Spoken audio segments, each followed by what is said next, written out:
Hi friends, welcome to Biology Simplified Tamil. நான் உங்க செந்தில்நாதன். தன்னம்பிக்கை பேட்ச்ல மினரல் நியூட்ரிஷன் சாப்டர்ல நெக்ஸ்ட் பார்ட் வீடியோ இப்போ பார்த்துடலாம். இதுல வந்து பாத்தீங்கன்னா மெட்டபாலிசம் ஆஃப் நைட்ரஜன் பார்க்குறோம். Metabolism of nitrogen metabolism. First nitrogen cycle பார்த்துடலாம். Apart from carbon, hydrogen and oxygen, nitrogen is the most prevalent element in living organisms. So ரொம்ப அதிகமாக பரவலாக காணப்படுறது நைட்ரஜன் தான், கார்பன், ஹைட்ரஜன், ஆக்சிஜனுக்கு அடுத்து. ஏன்னா ஒவ்வொரு செல்லுலேயும் ப்ரோட்டீன் இருக்குது, ஒவ்வொரு செல் மெம்பரேன்லேயும் ப்ரோட்டீன் இருக்குது, நியூக்ளியஸ் இருக்குது, நியூக்ளியஸ்குள்ளே டிஎன்ஏ இருக்குது, டிஎன்ஏல நைட்ரஜன் பேஸ் இருக்குது, செல் மெம்பரேனில் ப்ரோட்டீன் இருக்குது. ஸோ அதனால் ப்ரோட்டீன் இஸ் மோஸ்ட் ப்ரிவேலண்ட், மிக பரவலாக காணப்படுறது. Nitrogen is a constituent of amino acids, proteins, hormones, chlorophyll and many of the vitamins. So இது எல்லாமே நம்ம க்ரோத் அண்ட் டெவலப்மெண்ட்டுக்கு தேவை இல்லையா? ஓகே, ப்ரோட்டீன்ஸ்லாம் க்ரோத்துக்கு வேணும், அமினோ ஆசிட்ஸ்லாம் பாலிமரைஸ் ஆகி நிறைய அமினோ ஆசிட் ஜாயிண்ட் ஆகி தான் ப்ரோட்டீன்ஸே வருது, அதெல்லாம் நமக்கு தெரியும். ஹார்மோன்ஸ் க்ரோத்துக்கு தேவைப்படும், அண்ட் குளோரோஃபில்ஸ் ஃபோட்டோசிந்தசிஸ்க்கு பிளான்ட்ஸ்க்கு தேவை, vitamins very important. Plants compete with microbes for limited nitrogen.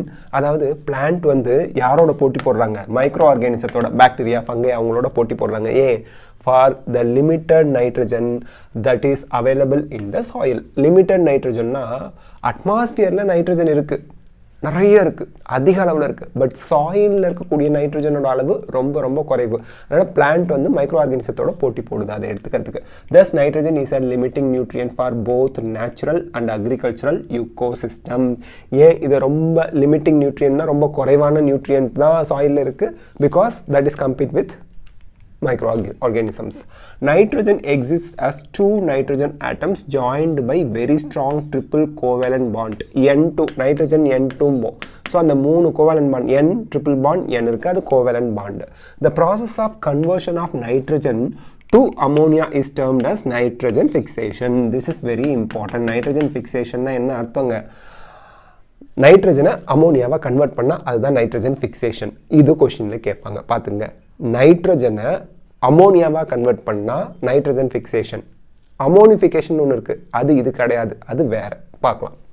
In nature lightning and ultraviolet radiation provide enough energy to convert nitrogen to nitrogen oxides, NO, NO2, N2O. இதெல்லாம் இண்டஸ்ட்ரியல் கம்பஷன்ஸ்னா எரிக்கிறது, இண்டஸ்ட்ரியில் எரிக்கிறது, forest fires, காடுகள்லாம் எரியிறது, automobile exhaust, ஆட்டோமொபைல்லேருந்து வர புகை, and power generating stations are also sources of atmospheric nitrogen oxides.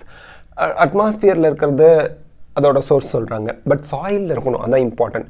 Decomposition of organic nitrogen of dead plants and animals into ammonia is called ammonification. இது ரொம்ப இம்பார்ட்டன்ட். பாருங்கள், அமோனியா தான் form ஆகுது, அட்மாஸ்பரிக் நைட்ரஜன் அமோனியாவாக மாறினா அதுக்கு பேர் nitrogen fixation. Animal biomass, plant biomass, animal biomass ரெண்டுலேயும் இருக்கக்கூடிய அந்த நைட்ரஜன் வந்து மைக்ரோ ஆர்கானிசத்தால் டீகே பண்ணப்பட்டு, டீகேனா பிரேக் டவுன் ஆகிறது, அழுகி போகிறதுன்னு அர்த்தம், பண்ணப்பட்டு பாக்டீரியா, ஃபங்கைனால இதெல்லாம் டெட் பிளான்ட்ஸ், டெட் அனிமல்ஸ் வந்து என்ன ஆகும்? டீகம்போஸ் ஆகி அதுலேருந்து அம்மோனியா ஃபார்ம் ஆனால் அதுக்கு பேர் ammonification. So plant and animal biomass dead and decay ஆகி வர அம்மோனியாவுக்கு பேர் அம்மோனிஃபிகேஷன். அட்மாஸ்பெரிக் நைட்ரஜன் அம்மோனியாவாக வந்து அதுக்கு பேர் நைட்ரஜன் ஃபிக்சேஷன். ரெண்டுக்கும் டிஃப்ரென்ஸ் நமக்கு தெரியணும், ஓகேங்களா? சரி, அதே மாதிரி இங்கே பார்த்தோம், இண்டஸ்ட்ரியல் நைட்ரஜன் ஃபிக்சேஷன் அப்படிங்கிறது ஃபர்டிலைசர், அமோனியா ஃபர்டிலைசர்ஸ் ப்ரொடியூஸ் பண்ணுறது. பயாலஜிக்கல் நைட்ரஜன் ஃபிக்சேஷன்லேயும் அமோனியா ஃபார்ம் ஆகும். பட் எலக்ட்ரிக்கல் நைட்ரஜன் ஃபிக்சேஷன்னா அந்த தண்டர், அந்த இடி மின்னல், அதுலேருந்து வர்றது டைரெக்டாக நைட்ரேட் வந்துடும், இப்போ அமோனியாவாக இருந்தால் அது ஆக்சிடைஸ் பண்ணப்பட்டு முதல்ல நைட்ரைட்டாக மாறும். முதல்ல நைட்ரைட், NO2 மைனஸ்ங்கிறது நைட்ரைட்டாக மாறும், அண்ட் தென் நைட்ரேட்டாக மாறும். நைட்ரேட் ஃபார்மில் தான் பிளான்ட்ஸ் அதிகமான நைட்ரஜனை அப்சார்ப் பண்ணும், ஈஸியாக அப்சார்ப் பண்ணும் சாயிலிருந்து, ஞாபகம் வச்சுக்கோங்க. தென் இந்த நைட்ரேட் தான் அதிகமாக பிளான்ட் அப்டேக் பண்ணுது, பிளான்ட்லேருந்து தான் அனிமல்ஸுக்கு ஃபுட்டு கிடைக்கிறதுனால நமக்கு ப்ரோட்டீன் பிளான்ட்ஸ்லேருந்து வருது.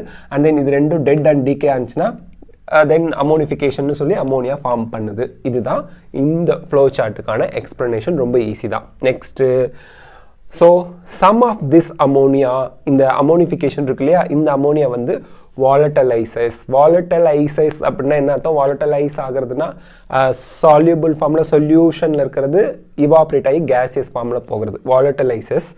And re-enters the atmosphere, but most of it is converted into nitrate by soil bacteria in the following step. Nitrate எப்படி கன்வெர்ட் ஆகுதுன்னு பார்க்கலாம். நைட்ரேட்னா NO3. ஃபர்ஸ்ட் அமோனியா இருக்கா, 2 அமோனியாவோட 3 ஆக்சிஜன் பேலன்ஸ் பண்ணியிருக்காங்க. 2 அமோனியா 3 ஆக்சிடைஸ் ஆகுது. அமோனியா ஆக்சிடைஸ் ஆகுது. Oxidise ஆகி நைட்ரைட்டை முதல்ல form பண்ணுது.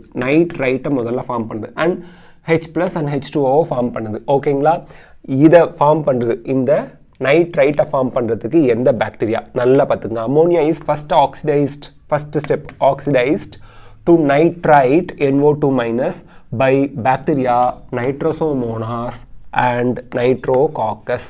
ஸோ நைட்ரோசோமோனாஸும் நைட்ரோகாக்கஸும் அமோனியாவை ஆக்சிடைஸ் பண்ணி நைட்ரைட்டை ஃபார்ம் பண்ணுது. Next the nitrite NO2- is further oxidized to nitrate with the help of the bacterium Nitrobacter. So Nitrobacter நல்லா ஞாபகம் வச்சுக்கோங்க. Nitrobacter தான் நைட்ரேட்டை ஃபார்ம் பண்ண ஹெல்ப் பண்ணுது. நைட்ரைட்லேருந்து நைட்ரேட்டை ஃபார்ம் பண்ண ஹெல்ப் பண்ணுது. These steps are called nitrification. So nitrifying bacteria யார் அப்படின்னா நைட்ரோசோமோனாஸ், நைட்ரோகாக்கஸ் அண்ட் நைட்ரோபாக்டர். இந்த 3 தான் நைட்ரிஃபையிங் பாக்டீரியா. ஓகே, ஏன்னா இதை தான் நைட்ரிஃபிகேஷன் அப்படின்னு சொல்கிறோம். தென் ஏன்னா அமோனியாலேருந்து நைட்ரேட் ஃபார்ம் ஆகிறதுக்கு பேர் நைட்ரிஃபிகேஷன். ஒவ்வொரு டேர்மும் ஞாபகம் வச்சுக்கணும். நைட்ரஜன் ஃபிக்சேஷன் என்ன சொன்னோம், அட்மாஸ்பெரிக் நைட்ரஜன் அமோனியாவாக மாறுறது. அமோனிஃபிகேஷன்னா என்ன, plant and animal biomass dead and decay ஆகி அமோனியா வந்து அது அமோனிஃபிகேஷன். நைட்ரிஃபிகேஷன்னா அமோனியாவிலிருந்து நைட்ரேட் ஃபார்ம் ஆகிறது.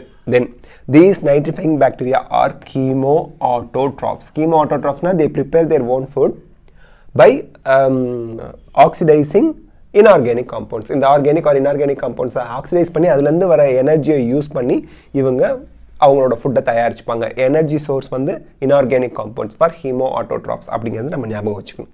தென் இப்போது நம்ம the nitrate thus formed is absorbed by plants. Nitrate தான் அதிக அளவில் பிளான்ட்ஸால் அப்சார்ப் பண்ணப்படும் and is transported to leaves. In leaves it is reduced to form ammonia. leavesல தான் திருப்பி அது என்னவா மாறிடுது, அமோனியாவாக மாறுது. அமோனியாலேருந்து நைட்ரேட் வந்துச்சு, அப்போ தான் பிளான்ட்டால் ரூட் மூலிமா அப்சார்ப் பண்ணப்படும். நைட்ரேட் வந்து லீவ்ஸ்க்கு போய் திருப்பி அமோனியாவே கன்வெர்ட் பண்ணிடுது. அமோனியாவே அப்படியே அப்சார்ப் பண்ண வேண்டியதானே, கஷ்டம். பிளான்ட்டுக்கு அப்படி அப்சார்ப் பண்ணுறது கஷ்டம். அதனால நைட்ரேட்டை அப்சார்ப் பண்ணி லீவ்ஸில் கொண்டு போய் அதை அமோனியாவாக கன்வெர்ட் பண்ணிக்குது. That finally forms the amine group of amino acids. So amine group of amino acids. இப்படி தான் அமினோ ஆசிட் ஃபார்ம் பண்ணுறதுக்கு நைட்ரஜன் ஹெல்ப் பண்ணுது. Nitrate present in the soil is also reduced to nitrogen by the process of denitrification. நல்லா கவனிங்க, oxidise ஆனால் ammonia வந்து நைட்ரேட்டை form பண்ணுது. Nitrate என்ன ஆகிடும், அதாவது அமோனியா ஆக்சிடைஸ் ஆனால் நைட்ரேட் வரும். நைட்ரேட் ரெடியூஸ் ஆனிச்சுன்னா அமோனியா தென் நைட்ரஜனாக மாறிடும். அதுதான் இங்கே சொல்கிறாங்க. ஓகேங்களா. So denitrification is carried out by bacteria Pseudomonas and Thiobacillus. Pseudomonas and Thiobacillus. இந்த இடத்துல பாருங்க இப்படி கொடுத்துருப்பாங்க டீநைட்ரிஃபிகேஷன். ஸோ இது ஒரு பிளான்ட்டுக்கு சங்கடத்தை தரக்கூடிய ஒரு விஷயம். நைட்ரேட்டை தான் பிளான்ட் ஈஸியாக அப்சார்ப் பண்ணுது. சாயிலில் இருக்க நைட்ரேட்லாம் திருப்பியும் நைட்ரஜனாகவே அட்மாஸ்பியருக்கு போணுச்சுன்னா பிளான்ட்டுக்கு லாஸ் தானே. Okay, next. So denitrification is a loss making thing for plants. Biological nitrogen fixation என்னன்னு பார்க்கலாம். Very few living organisms can utilize the nitrogen in the form of N2. Nitrogen ஃபார்மில் யாராலையும் அதை அப்படியே யூட்டிலைஸ் பண்ண முடியாது. சில ஆர்கானிசம் மட்டும்தான் அதை எடுத்துக்கும். Available abundantly in the air. Nitrogen வந்து N2 ஃபார்மில் ஏரில் அதிகமாக இருக்குது. only certain prokaryotic species are capable of fixing nitrogen. So அந்த நைட்ரஜனை ப்ரோகேரியாட்னா யார், பாக்டீரியா. ப்ரோகேரியாட்னா இங்கே வந்து யாருங்க, bacteria. Mostly bacteria. All bacteria are prokaryotes. Reduction of nitrogen to ammonia by living organism is called biological nitrogen fixation. எத்தனை term வந்துச்சு பாருங்க. nitrogen fixation, nitrification, ammonification, இப்போ வந்து denitrification, biological nitrogen fixation. denitrification என்ன அர்த்தம், நைட்ரேட் அட்மாஸ்பியரிக் நைட்ரஜனா reversible ப்ராசஸில் reduce ஆகி போகுது. நீட்டில் கேட்பாங்க, நைட்ரேட் ரெடியூஸ் ஆகி அட்மாஸ்பியரிக் நைட்ரஜனா போகுது. இங்கே பாருங்க, இங்கே கொடுத்துருப்பாங்க. Nitrate present in the soil also reduced to nitrogen. NEET question. ஓகேங்களா. அப்புறம் அட்மாஸ்பியருக்கே போயிடுது, டீநைட்ரிஃபிகேஷன் சொல்கிறோம். Okay, the enzyme nitrogenase nitrogenase which is capable of nitrogen reduction is present exclusively in prokaryotes. Bacteria மட்டும் தான் அந்த nitrogenase enzyme இருக்கு. Such microbes are called nitrogen fixers. இங்க பாருங்க இது வந்து நைட்ரஜன் ட்ரிபிள் கோவலன்ட் பாண்ட் இருக்கு. நைட்ரோஜினேஸ் என்சைம் நைட்ரஜனை அமோனியாவா மாத்திடுது. Okay, the nitrogen fixing microbes could be free living or symbiotic. free livingனா என்ன? அது பாட்டுக்கு சாயில அது பாட்டுக்கு அது உண்டு அது வேலை உண்டுன்னு இருக்கும். நைட்ரஜனை ஃபிக்ஸ் பண்ணிக்கிட்டு போய்கிட்டே இருக்கும். சிம்பயாட்டிக்னா என்ன அர்த்தம்? இதுக்கு இன்னொரு கூட்டாளி தேவை. கூட்டாளி யாரு அப்படிங்கிறத நம்ம பார்ப்போம். Examples of free living nitrogen fixing aerobic microbes are aerobic. Free living இந்த இடத்துல எத்தனை வந்து பாருங்க. Free living nitrogen fixing aerobic microbes azotobacter and beijerinckia. இதெல்லாம் கொஷின்ல கேட்பாங்க, நீட்ல பார்த்துக்குங்க. Then while rhodospirillum is anaerobic. Free living தான் பட் anaerobic. ஆக்சிஜன் இல்லாத இடத்துல தான் ரோடோஸ்பைரிலம் வரும். In addition a number of cyanobacteria. சயனோபாக்டீரியானா ப்ளூ கிரீன் ஆல்கேவை தான் நம்ம சயனோபாக்டீரியா அப்படின்னு சொல்லுவோம். such as Anabaena, Nostoc are also free living nitrogen fixers. nitrogen fixersல வர blue green algae are cyanobacteria யாரு? Anabaena and Nostoc. பார்த்துங்க, நிறைய ஆர்கானிசம் இந்த இடத்துல கொடுத்துருக்காங்க, நோட் பண்ணி வச்சுக்கோங்க. தென் symbiotic biological nitrogen fixation பார்க்க போறோம். ஃப்ரீ லிவிங் முடிச்சாச்சு, இப்போ symbiotic. இவங்களுக்கு ஒரு கூட்டாளி வேணும். Several types of symbiotic biological nitrogen fixing associations are known. The most prominent among them is legume bacteria relationship. இங்க legume அப்படிங்கிறது பட்டாணி செடிகளை சொல்லுவாங்க. Leguminaceae family, Fabaceae family பட்டாணி செடிகளுக்கும் பாக்டீரியாவுக்கும் உள்ள ரிலேஷன்ஷிப் தான். Species of rod shapeனா இந்த மாதிரி இருக்கிறது. ஓகேங்களா? Rod-shaped rhizobium has such relationship with the roots of several legumes. எல்லாம் பருப்பு வகைகள், pulses, alfalfa, sweet clover, sweet pea, lentils, garden pea, broad bean, clover beans, இது எல்லாமே பட்டாணி செடி தான். The most common association on roots is nodules. நோடியூல்ஸ்னா என்ன அர்த்தம்னா ஒரு அவுட் க்ரோத். இந்த மூஞ்சில் பிம்பிள் வர மாதிரி, கொப்பளம் வர மாதிரி அதில் வந்து ரூட்ல வந்து நோடியூல்ஸ் வந்திருக்கும். These nodules are small outgrowths on the roots. The microbe Frankia. இப்போ இது வரைக்கும் பார்த்தீங்கன்னா லெக்யூம் அண்ட் ரைசோபியம் கொடுத்துருக்காங்க. Legume and Rhizobium. இப்போ வந்து பாருங்க, the microbe frankiaங்கிற ஒரு microorganism also produce nitrogen fixing nodules on the roots of non-leguminous plant. Exception, non-leguminous plants. Example, ulnus. So, இது நீட்ல கேட்பாங்க. Frankia யார் கூட symbiotic relationshipல இருக்கு? Ulnus. Ulnus is a non-leguminous plant. பட்டாணி செடி கிடையாது, leguminaceae கிடையாது. Both rhizobium and frankia are free living in the soil. First free living இருப்பாங்க, சும்மா தான் இருப்பாங்க. எப்போ வந்து contact with the host, அதாவது ஹோஸ்ட்னா இங்கே வந்து யார் சிம்பியாட்டிக் ரிலேஷன்ஷிப் கொடுக்கக்கூடிய அந்த பிளான்ட்டோட காண்டாக்டில் வராங்களோ அப்போ தான் சிம்பயான்ட்டாக மாறுவாங்க. But as symbionts can fix the atmospheric nitrogen. Free லிவிங்காக இருக்கும்போது அட்மாஸ்பரிக் நைட்ரஜனை ஃபிக்ஸ் பண்ண மாட்டாங்க. சிம்பயாட்டிக் ரிலேஷன்ஷிப்பில் இருக்கும்போது அந்த பிளான்ட்டோட போய் கூட்டணி சேரும் போது அட்மாஸ்பரிக் நைட்ரஜனை ஃபிக்ஸ் பண்ணுவாங்கங்கிறாங்க. அப்ரூட்னா என்ன? செடியை பிடுங்கி பாருங்க. Any one plant of common pulse, ஏதோ ஒரு பருப்பு செடியை மண்ணிலேருந்து அப்படி பிடுங்கி பாருங்க. ஜஸ்ட் பிஃபோர் ஃப்ளவரிங் வரதுக்கு முன்னாடி you will see near spherical outgrowths. கிட்டத்தட்ட உருண்டையா ஒரு கொப்பளம் மாதிரி, ஒரு பிம்பிள் மாதிரி ஒரு அவுட்க்ரோத்.